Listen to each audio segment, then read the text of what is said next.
भाई आप पैरों में घूमने लग रहे हैं हल्क। तो देख लो इन्होंने भी इंडिपेंडेंस डे में क्या करा, जो मेन फाउंटेन है पूरे देश का सबसे पुराना, वहाँ पे उन्होंने दारू भर दी पानी की जगह और फाउंटेन चला दिया। तो लीमा को कहते हैं driest capital in the world, Lima Peru को, क्योंकि यहाँ पे कभी भी बारिश नहीं होती।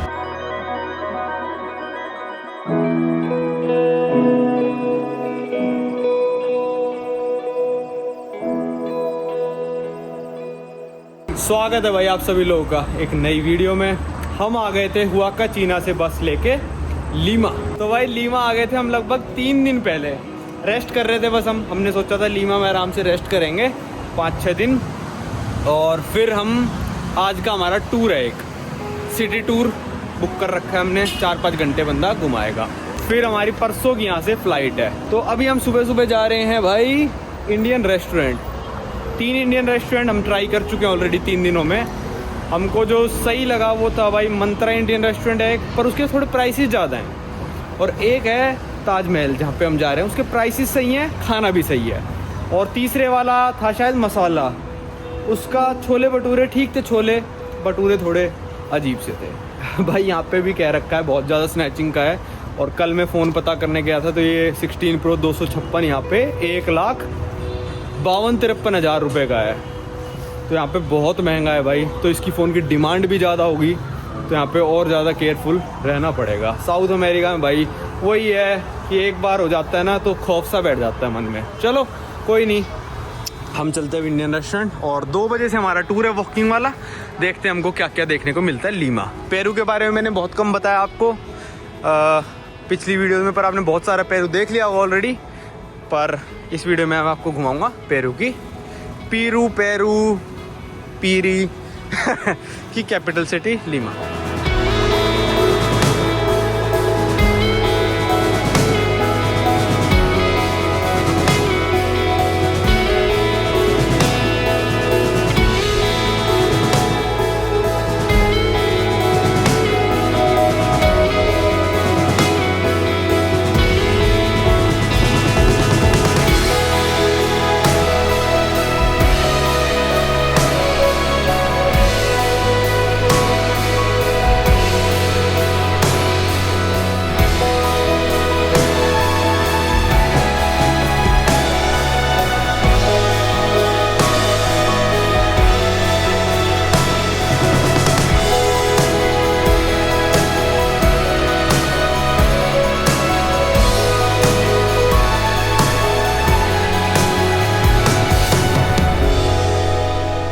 ये है भाई ताजमहल इंडियन रेस्टोरेंट।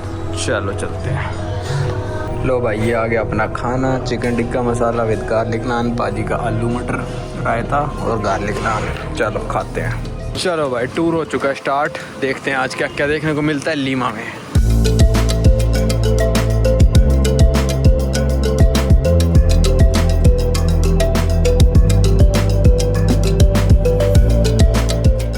शुरू हुआ है हमारा प्लाजा सैन मार्टिन से। तो यहाँ पे लीमा के बिल्कुल डाउनटाउन में आ गए, हिस्टोरिक सेंटर में। और हमारी गाइड कह रही है ये वाला होटल आपको दिखाती हूँ, ये 1920 का सबसे लग्जरी होटल इसको बोला जाता था। कुछ ऐसा है होटल अंदर से। ये होटल के अंदर लाए दिखाने, कह रहे 200 रूम है, पर आज की तारीख में 30 ऑपरेशनल है। और ये जो एलिवेटर आप देख रहे हो, पेरू के सबसे पहले एलिवेटर्स यही थे, मतलब लिफ्ट, और ये आज तक ऑपरेशनल है। इस होटल में भाई इतने सारे प्रेसिडेंट जो भी, मतलब 1920 का बना हुआ है, तो सारे पुराने प्रेसिडेंट यहाँ पे आके रुके थे, ये सारे सेलिब्रिटीज़। तो यहाँ से टूर शुरू किया अभी हमने। पेरू के बारे में थोड़ा मैं बता दूँ, पेरू लोकेटेड है भाई साउथ अमेरिका में। इससे बॉर्डर शेयर करता है कोलंबिया, ब्राज़ील, बोलीविया और आपका चिले। तो आज हमें पेरू की कैपिटल लीमा में पेरू की हिस्ट्री के बारे में जानेंगे, क्योंकि अभी तक मैंने आपको इनके टूरिस्ट लोकेशंस घुमाए हैं, जैसे कुस्को हो गया भाई, Machu Picchu 7 wonders of the world एक है यहाँ पे, वो घुमाया मैंने आपको, हुआका चीना घुमाया है। आज हम इनकी कैपिटल सिटी पहुँचे हैं, मतलब आज तो 3-4 दिन पहले गए थे, पर घुमाएंगे हम आपको आज। भाई ये है इनका सैन मार्टिन चौराया, मतलब पार्क मान लो एक तरह से, स्क्वायर कहते हैं। चारों तरफ ये सारी ओल्ड बिल्डिंग्स हैं और ज़्यादातर बिल्डिंग्स आपको ना पेरू में और ख़ासकर लीमा में आपको ज़्यादा ऊंची नहीं मिलेंगी। 34 फ्लोर यहाँ पे ज़्यादा अलाउड है बनाना। तो पेरू को जो आज़ादी मिली थी भाई, वो मिली थी स्पेनिश एम्पायर से। पूरे का पूरा जैसे लैटिन अमेरिका भाई, सेंट्रल अमेरिका स्पेनिश ने हथियाया था 300, 400, 500 साल पहले। तो इनको लगभग ये मान लो 200 साल पहले आज़ादी मिली होगी। सबको इतने टाइम में आज़ादी मिली थी, जितने भी सारे देश थे, चिले था, अर्जेंटीना था, कोलंबिया था, इन सबको उसी दौर में इन पे राज हुआ था और उसी दौर में इनको आज़ादी मिली थी। तो ये अब पहला स्क्वायर है भाई, देखते हैं लीमा में क्या क्या देखने को मिलता है। वैसे तो यार देखो ये सारे स्क्वायर्स हर देश में देख चुके, पर लीमा फिर भी मेरे को बेटर लग रहा है और देशों से, मतलब सेंटियागो वगैरह से थोड़ा ज़्यादा बेटर। ये आ गए भाई हम स्ट्रीट पे, देखो कैसी आवाज़ कर रहे हैं। और ये हॉलीडे सीज़न चल रहा है पेरू में, तो बहुत सारे लोग बाहर भी गए हैं अभी, मतलब लीमा सिटी से अब हॉलीडेज़ मनाने। भाई अब जो धर्म की बात है यहाँ पे पेरू में, वो फॉलो करते ज़्यादातर लोग क्रिश्चियनिटी। वो धर्म आया कैसे था? वो आया था भाई स्पेनिश लोग अपने साथ लेके आए थे। उससे पहले ये इनका लोग थे, इनके अपने भगवान मानते थे ये। अब ये लोग मानते हैं भाई क्रिश्चियनिटी को, कैथोलिक, ठीक है। पर इनके कैथोलिक और इनके धर्म को कंबाइन करके थोड़ा ऐसे फॉलो करते हैं। पूरा प्योर कैथोलिक फॉलो नहीं करते, क्योंकि अपने भी चीज़ें फॉलो कर रहे हैं लोग, जो चोचा मामा वगैरह होते हैं, जो इनके भगवान हैं, फायर के, पानी के, अर्थक्वेक के भगवान, उनको फॉलो करते हैं लोग। तो इनके ऊपर जो क्रिश्चियनिटी थी वो डाली गई थी। पूरे साउथ अमेरिका में ऐसे था। तो यहाँ पे भाई इतना राज किया इन्होंने 300-400 साल, तो फिर सब लोगों को इन्होंने क्रिश्चियन में कन्वर्ट कर दिया था। भाई लीमा के अंदर ना बहुत सारे ऐसी बिल्डिंग्स हैं जो यूनेस्को द्वारा प्रोटेक्टेड हैं, ठीक है। और उनको फसाड अपना बाहर का सेम मेंटेन करना पड़ेगा, अंदर चाहे कुछ करते रहो, बाहर सेम जगह ऐसा रहना चाहिए जैसे पहले था। और उन बिल्डिंग्स पे ये ब्लैक और वाइट वाला साइन लगा होगा, तो इसका मतलब ये यूनेस्को वर्ल्ड हेरिटेज द्वारा ये वाली बिल्डिंग प्रोटेक्टेड है। और इनको बाहर का अपना ऐसा ही रखना पड़ेगा, यही कलर का गेट, ऐसा ही गेट, यही बालकनी, यही रखना पड़ेगा। वो देखो उस पे भी लगा हुआ है, ये देखो भाई इस बिल्डिंग पे भी लगा हुआ है ये निशान। तो इसका मतलब इसको भी बंदा चेंज नहीं कर सकता, कुछ भी कर ले। अगर ये चेंज कर दिया तो फिर यूनेस्को वर्ल्ड हेरिटेज साइट से इसको निकाल दिया जाएगा, और फिर कुछ मतलब फंडिंग वगैरह भी होती है वो मिलनी बंद हो जाएगी। चलो अब जा रहे हैं इनके फर्स्ट प्लाजा जो हमने देखा था, वो सेकंड मोस्ट इम्पोर्टेंट प्लाजा था। अब जा रहे हैं फर्स्ट मोस्ट इम्पोर्टेंट प्लाजा जो पूरे पेरू का है। भाई ये बिल्डिंग का तो आर्किटेक्चर बहुत ही बढ़िया लग रहा है, मतलब कुछ अलग ही लेवल का आर्किटेक्चर है भाई इसका। तो ये गोल गोल गोल गोल पिलर से कितना बारीक आर्किटेक्चर कर रखा है। ये चर्च है यहाँ पे एक,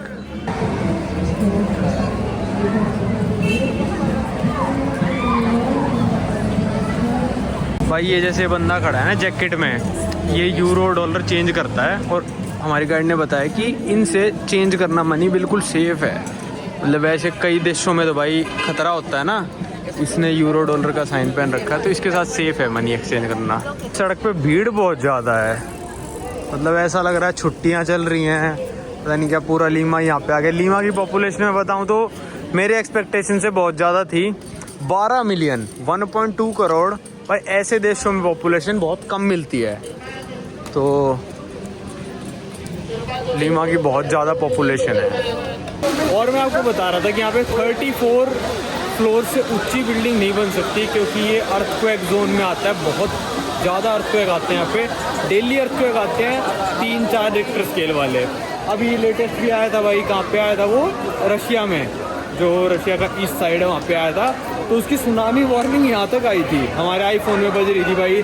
दिन में 4-5 बार वार्निंग आई थी जब सुनामी की। तो यहाँ पे अब 387 साल पहले बहुत बड़ा अर्थक्वेक आया था, और फिर 6.3 का आया था पिछले हफ्ते। तो इसलिए 34 मंजिल से ऊपर की बिल्डिंग्स बनाना अलाउड नहीं है। लो भाई ये पहुँच गए हम इनके मेन प्लाजा पे, प्लाजा दे मायो, जो वहाँ पे भी था भाई, प्लाजा दे मेयर मायो, कुछ भी कह लो, चिले में भी था ये। यहाँ पे पेरू का एक साइन बना रखा है। ये जो राइट साइड में आप देख रहे हो पेरू का मैप है भाई। हमने नीचे से स्टार्ट किया था पूनो से, फिर वहाँ कहीं है कुस्को, फिर नीचे आगे हुआ कचीना, यहाँ कहीं लीमा है, और वहाँ कहीं हम जाएंगे इक्वातोस करके जो शहर है। तो ये पेरू का भाई पूरा बना रखा है। भाई आप पेरू में घूमने लग रहे हैं हल्क, वो देखो ये वही टाइम स्क्वायर की तरह ना कॉस्ट्यूम पहन के आए हुए हैं। मैं बता रहा था अभी पेरू में चल रही है हॉलीडेज भाई। हॉलीडेज कैसे पता करी भाई, ये देखो 28, वो देखो पहले वो देख लो भाई, वो जो फ्लैग्स आपको बालकनी से लटके हुए दिख रहे हैं, हर बिल्डिंग के ऊपर आपको एक फ्लैग दिखेगा। यहाँ पे देखो हर छोटी से छोटी बिल्डिंग के ऊपर फ्लैग फ्लैग फ्लैग दिखेगा, क्योंकि इनका 28 और 29 जुलाई को जो इंडिपेंडेंस डे मनाते हैं ये, और 15 अगस्त तक इनका ये जो फ्लैग्स वगैरह है जैसे उतर जाएंगे। जैसे हमारे भी यहाँ पे करते हैं दिवाली में भाई, लड़ियाँ लगा देते हैं और फिर उसको उतारते उतारते नए साल तक चला देते हैं।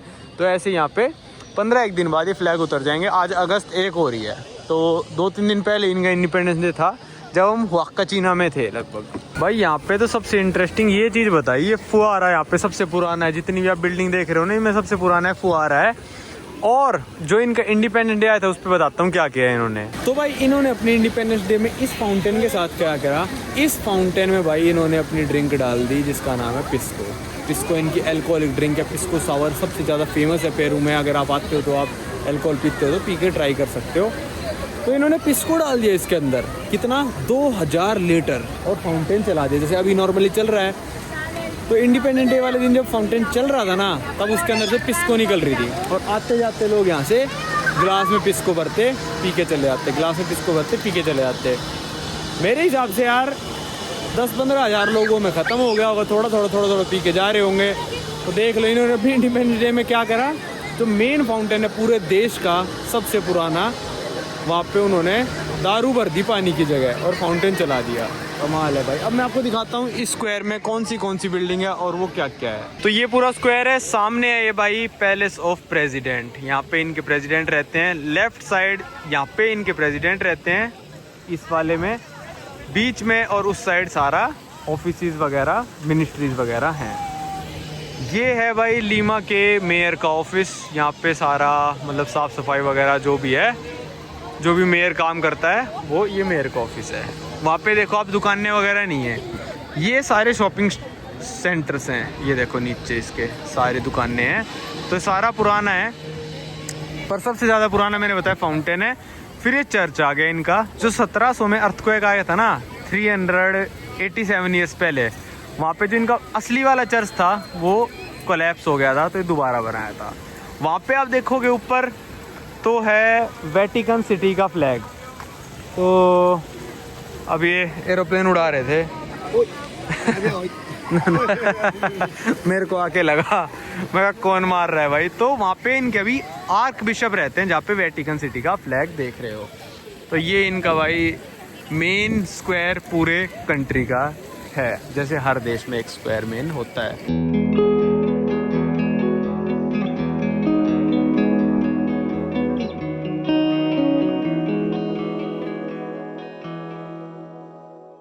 (1535) पे आप पे स्पेनिश आए थे और पूरे साउथ अमेरिका में ही आए थे, और इसको ये अपनी रॉयल्टी मानते थे लीमा को।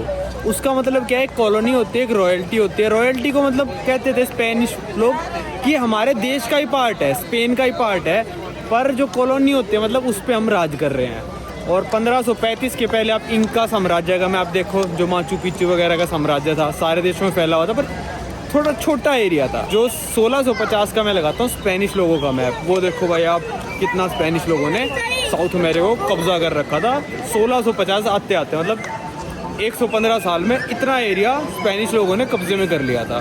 तो ये सारे जो सिटी सेंटर वगैरह है ना, ये 1600, 1700, 1800 के करीब बनाए हैं। उससे पहले कुछ भी नहीं था। उससे पहले तो इनका लोग थे यहाँ पे, जो कि मतलब वही जो देश जिंदगी जीते थे। ये प्रेसिडेंट्स पैलेस के बाहर देखो भाई सिक्योरिटी पुलिसिया, और यहाँ पे मीडिया खड़ी है, इंटरव्यू देने आएगा कोई लग रहा है। ये है भाई लीमा का सबसे पुराना बार, जो कि बना था 1905 में, एक इटालियन फैमिली ने बनाया था।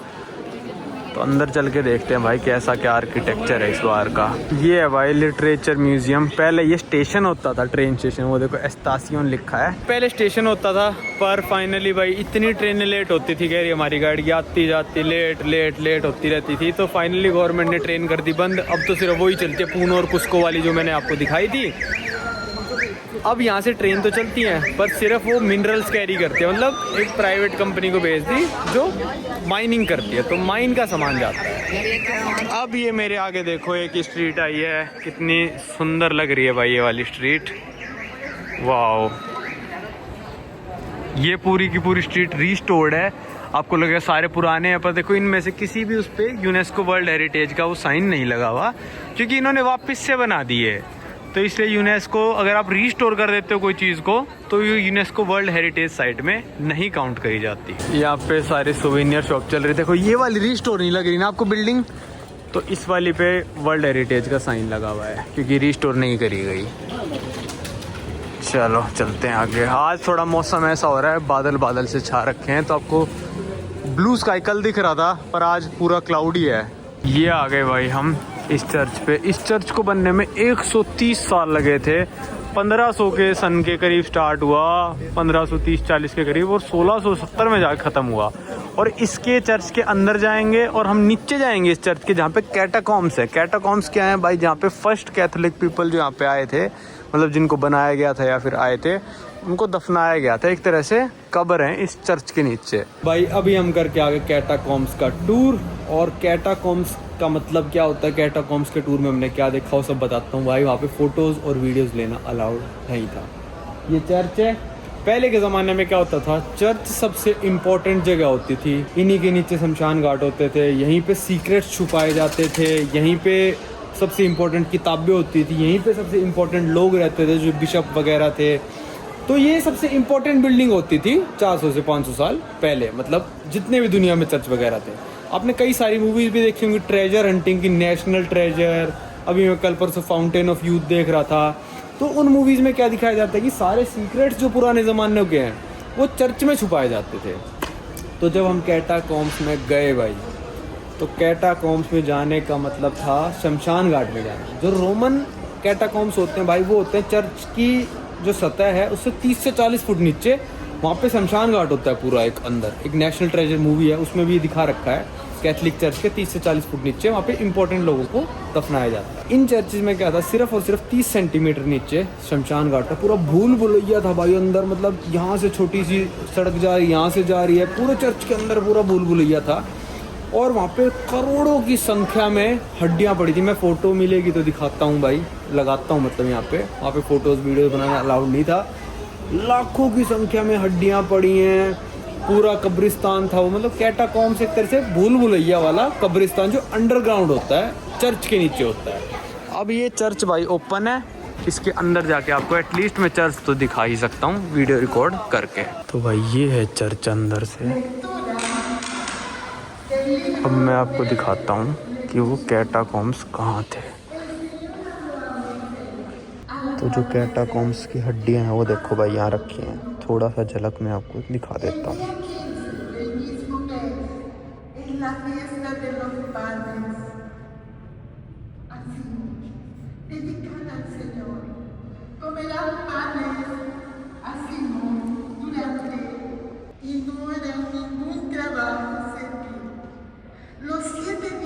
तो आपने यहाँ से सीढ़ियों का रास्ता देखा, वो अंडरग्राउंड जाने का रास्ता था पहले, जहाँ पे लोगों को दफन करा जाता था। 1940 में जब यहाँ पे एक्सकेवेशन हुई तो लोगों की हड्डियाँ निकलनी स्टार्ट हुई, तो फिर उनको अब एज ए डिस्प्ले पे लगा दिया है, मतलब अरेंज कर दिया है जो आर्कियोलॉजिस्ट ने जिन्होंने निकाली।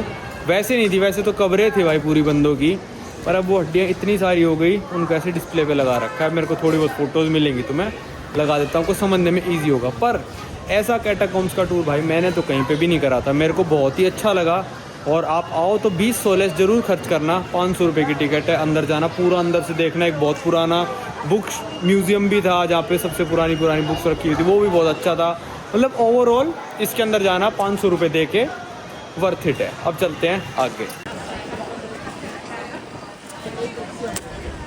भाई लीमा भी एक तरह से फोर्ट्रेस था पूरा पहले, तो स्पेनिश के राज में ना। तो ये वॉल है जो इन्होंने वॉल बचा रखी है, और सारी तो जैसे मैंने बताया भूकंप आता है तो वो टूट जाती है। तो ये थोड़ी सी बची है। मैं साइड में एक फ़ोटो लगा देता हूँ कि लीमा का शहर वॉल के साथ कैसा दिखता था। वहाँ कहीं रिवर है और वहाँ उनका मेरे को लग रहा है ये गरीब लोगों की बस्ती है। पहाड़ों पे होता है, जैसे ब्राज़ील में भी पहाड़ों पे था ना, खतरनाक एरिया होगा भाई, वहाँ पे फ़ोन गायब हो जाएगा। इन्होंने बताया कि जो मौसम हो रहा है, जैसे मैं कह रहा हूँ कि बारिश होने वाली है, कह रही मौसम ऐसा ही रहता है भाई इस सिटी में, पूरे साल ऐसा ही मौसम रहेगा, पर यहाँ पे कभी बारिश नहीं होती भाई। पूरे साल में लीमा को मिलती है सिर्फ और सिर्फ 3 मिलीमीटर बारिश। तो लीमा को कहते हैं driest capital in the world, Lima Peru को, क्योंकि यहाँ पे कभी भी बारिश नहीं होती। और इन्होंने बताया कि भाई पूरे लीमा में कहीं पे भी सड़कों पे ड्रेनेज सिस्टम नहीं है, कह रही मौसम ऐसा ही रहेगा पर बारिश नहीं होएगी। इसका एक मेन रीज़न ये भी है कि भाई ये अटाकामा डेजर्ट से जुड़ा हुआ है। अटाकामा डेजर्ट ही दुनिया का सबसे ड्राईएस्ट डेजर्ट है, जो कि चिले और पेरू में पड़ता है। तो ड्राईएस्ट कैपिटल ऑफ द वर्ल्ड है भाई। तभी मेरे सोचूं इतना प्यास कैसे लग रही है यहाँ पे पानी की। जब मैं सोता भी हूँ तो रात को 2-3 बार तो उठता हूँ पानी पीने के लिए।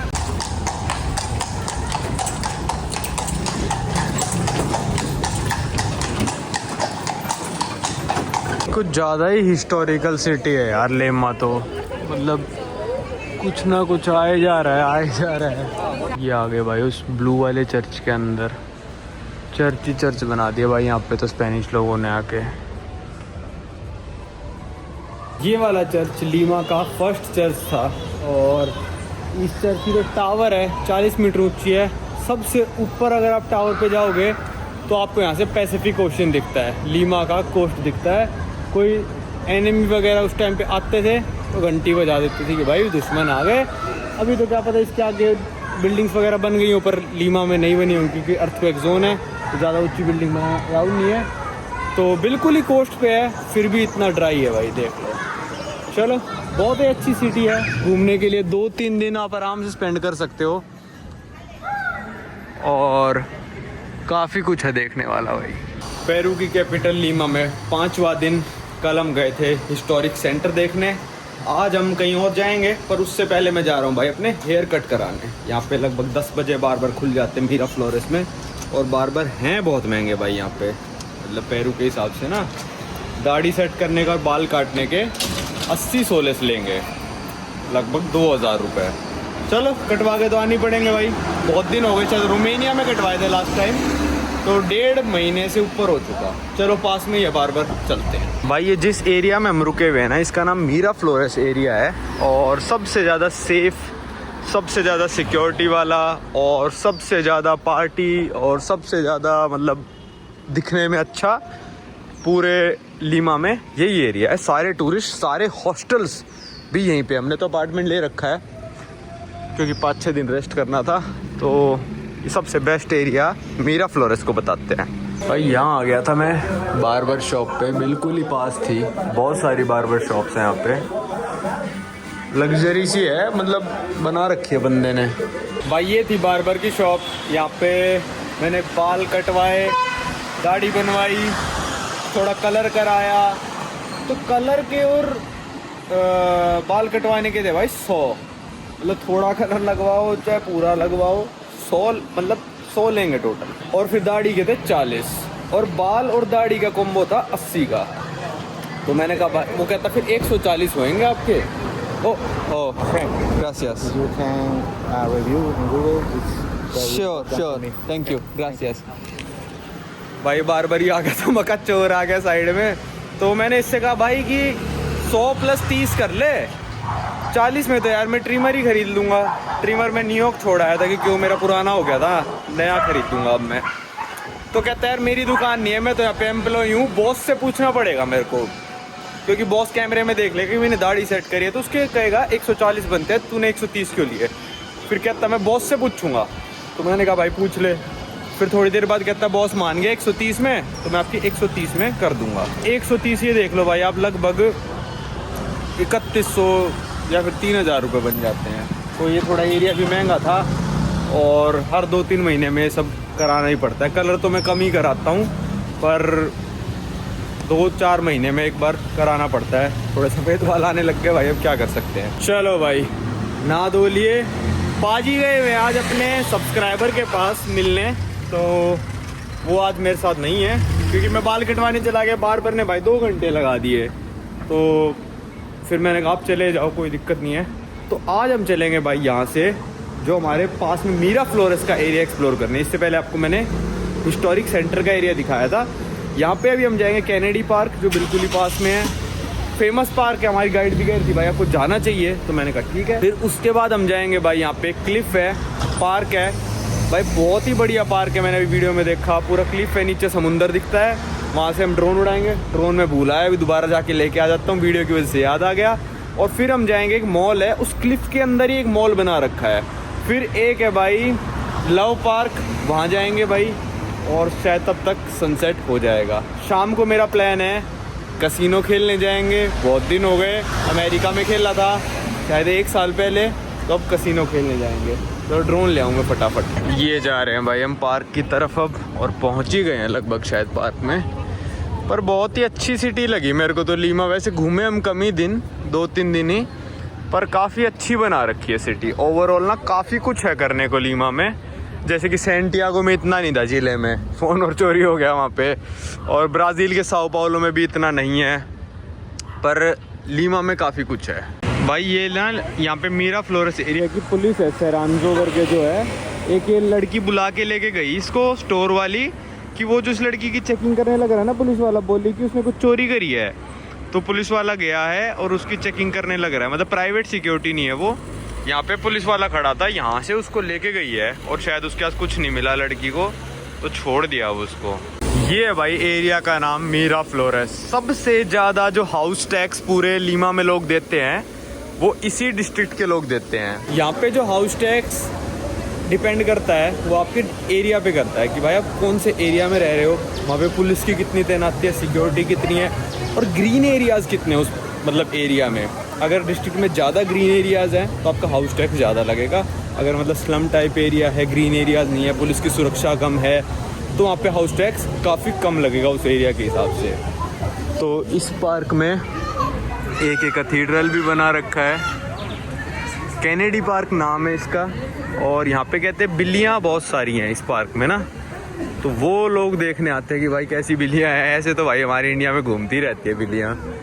यहाँ पे कुछ फेयर लगा रखा है। यहाँ पे इन्होंने देखो लिख भी रखा है कि एक बिल्ली अडॉप्ट कर लो, बिल्ली का मुँह लगा के। तो ये पार्क इस चीज़ के लिए फेमस है, बिल्लियों के लिए। अभी तक तो मेरे को भाई बिल्ली दिखी नहीं है। ये रही भाई बिल्लियाँ, 1 2 3, और बिल्लियों के लिए यहाँ पे खाना भी रखा हुआ है, बिल्लियों की ट्रे में।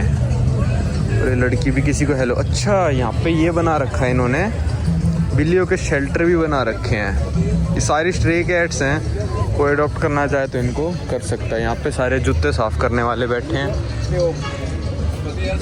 ग्रासियस। तो मौसम काफ़ी अच्छा हो रखा है। जैकेट मैंने धुलने डाल दी थी, तो जैकेट के बिना काम चल रहा है अभी। सैटरडे का दिन है भाई, जनता आ रखी है यहाँ पे। ये इन्होंने पेंटिंग्स भी अपनी डिस्प्ले पे कर रखी हैं। ये चीज़ मैंने शिकागो में भी देखी थी। ये चलती रोड पे आप आओ और सीधा अंदर घुस जाओ। चलती रोड पे भाई पार्किंग बना रखी है, सीधा अंडरग्राउंड आपकी पार्किंग है। मूविंग रोड है भाई, ऐसा नहीं कि साइड में आपको कट लेना है, फट लेना है, यहीं पे सीधी डाल दो गाड़ी। भाई देख लो, सबसे अमीर एरिया है ये वाला, और बड़ी बड़ी बिल्डिंग होनी चाहिए ना। मैंने आपको कल बताया था 34 फ्लोर से ऊपर की कोई बिल्डिंग नहीं होगी, वो भी लिमिट है। ऐसा नहीं 34 फ्लोर की लोग बना रहे हैं, 15 20 फ्लोर वाली ही ज़्यादातर यहाँ पे बिल्डिंग्स हैं पूरे के पूरे लीमा में, अर्थक्वेक से बचने के लिए। भाई आंटी को देखना, बिल्कुल दोनों रोडों के बीचों बीच चला रही है, और 4-5 गाड़ी निकल चुकी है, और पहली गाड़ी ऐसी थी जिसने हॉर्न मारा था, वरना सब आराम से निकल रहे थे। ये आंटी अपना शायद बच्चा इसमें डाल के जा रही है, और साइड में अपना ये, पर पूरा रोड घेर रखा आंटी ने। ये फ़ोन वगैरह का थोड़े महीने तक मेरे को और डर लगेगा, क्योंकि जैसे ही 17 लॉन्च होएगा मैं 17 ख़रीद लूँगा।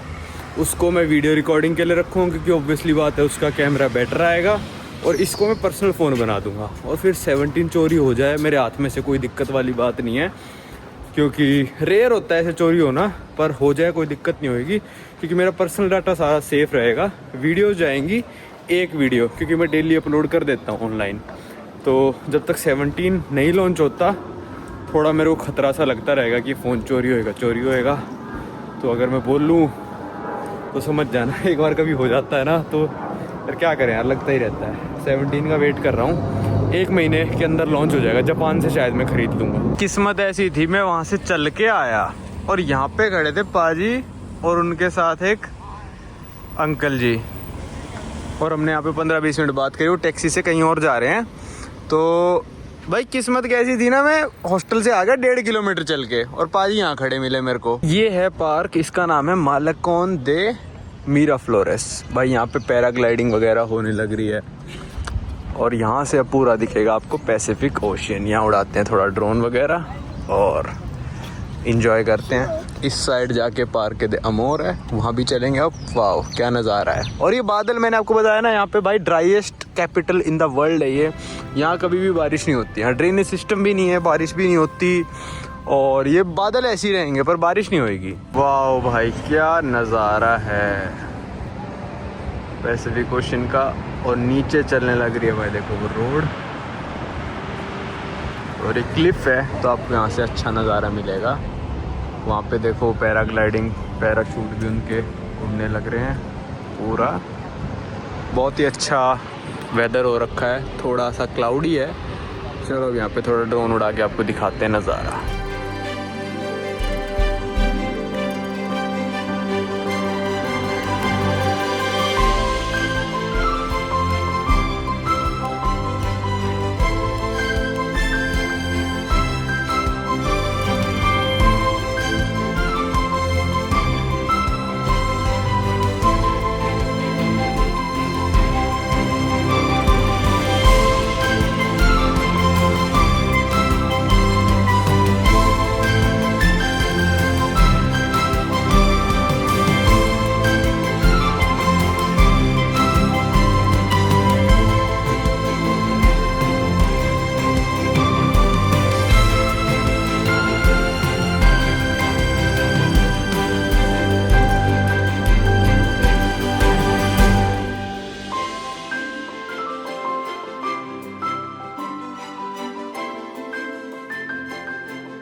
भाई पता है अभी क्या हुआ भाई, रिमोट में बची थी 17% बैटरी, रिमोट में, ड्रोन में नहीं।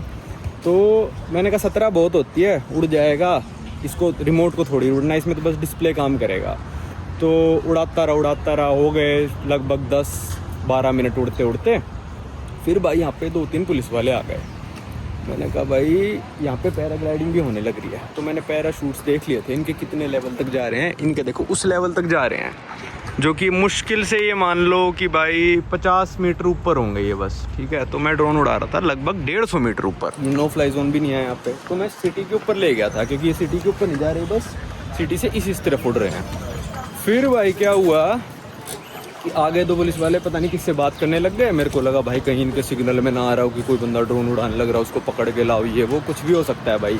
मतलब ये ऐसी टेक्नोलॉजी है, इसका अभी यूज टू नहीं हुआ है सब लोग। जैसे व्लॉगिंग के अभी यूज टू होने लग गए ना लोग, वैसे ड्रोन के अभी इतने यूज टू नहीं हुए हैं। तो नई टेक्नोलॉजी है तो लोगों को लगता है पता नहीं क्या ही कर रहा है। तो मैंने कहा चलो ठीक है, इनके जाने का इंतज़ार करता हूँ। एक जगह मैंने ड्रोन को लाके खड़ा कर दिया, हवर कर रहा था ड्रोन वहाँ पे, ठीक है। इतने में क्या हुआ, ऊपर से एक प्लेन जाने लग गया। मैंने कहा भाई प्लेन भी काफ़ी नीचे जा रहा है, पर 100 मीटर पे थोड़ी ना उड़ रहा होगा, बिल्डिंग ही है भाई 30-40 मीटर की। तो एयरपोर्ट यहाँ से लगभग 15 किलोमीटर दूर है। और एकदम से फिर क्या हुआ, रिमोट में आने लगी T T T T T T की आवाज़। इतनी तेज़ आवाज़ मैंने ज़िंदगी में नहीं सुनी थी। और पुलिस वाले मेरे ये मान लो 5-10 मीटर दूर ही खड़े थे। इतनी तेज़ आवाज़ रिमोट में से आने लग गई। मैंने कहा भाई ये क्या हो गया अब। तो उसमें लिखा आया, मेरे को लगा कि भाई डिटेक्ट कर लिया, ये हो गया वो हो गया। तो उसमें लिखा है कि भाई आपकी रिमोट की बैटरी बहुत ज़्यादा लो है, ड्रोन को तुरंत वापस बुलाओ होम पे। वैसे अगर रिमोट बंद भी हो जाएगा तो ड्रोन होम पे उतर जाता है आगे, पर होम कहाँ पे है, पुलिस वाले से 5 मीटर दूर। तो भाई मैंने कहा अब क्या करूं, मैं उठ के वहाँ से चला, पूरे पार्क में टी टी टी टी करता जा रहा हूँ, लोग मेरे को देख रहे हैं भाई क्या हो रहा है ये। तो थोड़ा दूर जाके लैंडिंग सी कराई मैंने, फिर सब सही हो गया। ये भी पहली बार हुआ है भाई। तो यहाँ पे पैराग्लाइडिंग चल रही है, पर ये मतलब ये मान लो 50, 60, 70 मीटर ऊपर तक ही जा रहे हैं, ज़्यादा ऊपर जा नहीं रही है। चलो अब चलते पार्क दे अमोर में। ये पैदल चलते चलते हम पहुँच गए भाई लव पार्क में। अब यहाँ पे हर जगह की तरह, हर दुनिया की हर जगह की तरह यहाँ पे भी लोगों ने देखना कितने ताले लगा रखे हैं, कितने ही है भाई, है ना। तो ये लव पार्क है।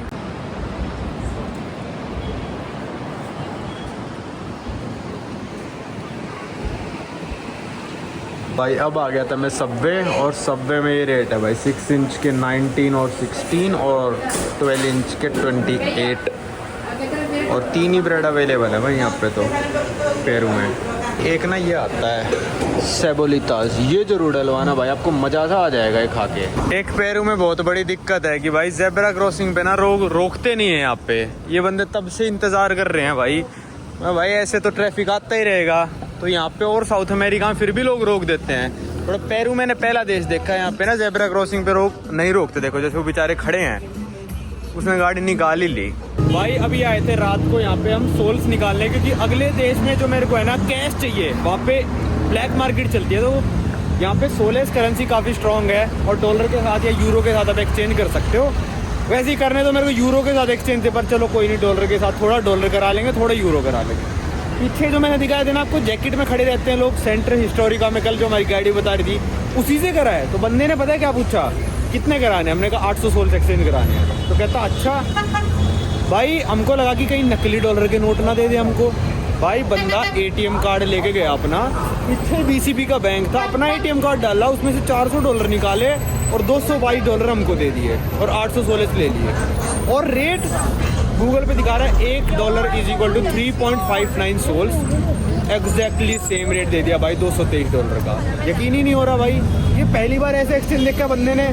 कार्ड डाला अपने बैंक का, 400 डॉलर निकाले, हमसे सोल्स लेके हमको डॉलर दे दिए। ये तो भाई मतलब कमाल हो गया। आप सोल्स निकलवाओ, इन बंदों को दो, एग्जैक्ट रेट, बार्गेनिंग भी नहीं करनी पड़ी भाई। हमको ऐसा नहीं था कि बार्गेनिंग, तो मेरे को लगा यार इतना अच्छा रेट दे रहा है, नकली डॉलर के नोट देगा, एटीएम में से निकलवा के दे दिया हमको। भाई कमाल हो गया यार ये तो। चलो चलते हैं, इस वीडियो को रखते हैं यहीं तक। कल हम यहाँ से चले जाएंगे पेरू की दूसरे शहर जिसका नाम है इक्वेटोस, और उस शहर तक कोई रोड नहीं जाती है, तो हमको लेनी पड़ेगी फ्लाइट।